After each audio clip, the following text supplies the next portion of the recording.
ભારતની આઝાદી માટે ઘણા સ્વતંત્રતા સેનાનીઓએ બલિદાનો આપેલા છે. એમાંના જ એક સ્વતંત્રતા સેનાની એટલે આપણા તુમ મુझे खून दो मैं तुम्हें आज़ादी दूंगा અને ચલો દિલ્હી.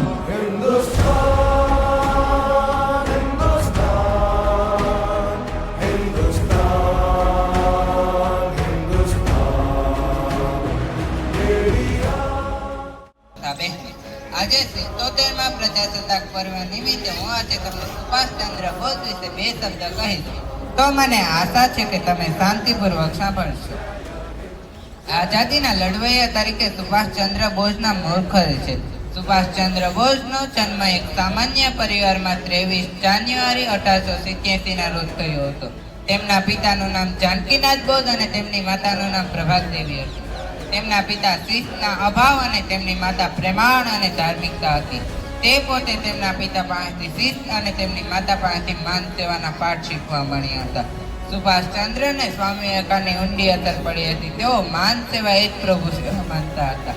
સુભાષચંદ્રને અંગ્રેજીની કેટલીક બાબતો પણ ગમતી હતી. તેઓ કહેતા, ચુસ્ત શિસ્ત સમય પાલન કામ કરવાની ધગસ વગેરે આપણે ઘણું બધું ગૌરી પ્રજા પાસેથી શીખવાનું છે.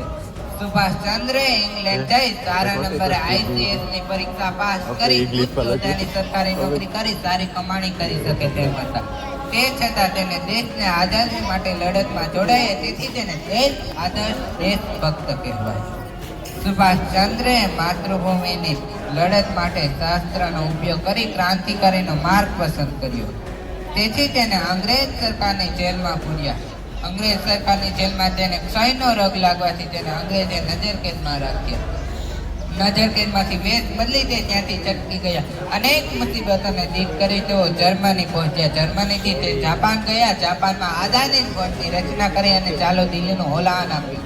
વિનામૂલ્યે કરતા કરતા આગળ વધી રહ્યા હતા ત્યાં એક કુદરતી પ્રાકૃપ થાય છે.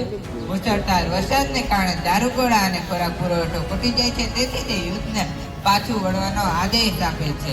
એક યુદ્ધના કારણે તેઓ વિમાન માર્ગે મંચુરિયા જવા નીકળે છે. એક વિમાન અકસ્માતને કારણે તેઓનું અવસાન થાય છે. આ દેશવાસીને યાદ કરીએ છીએ ત્યારે આ વીર જવાનને પણ આપણે યાદ કરીએ છીએ. તેનું સૂત્ર ચાલો દિલ્હીનું ઓલાન આપણે સદા યાદ રહે.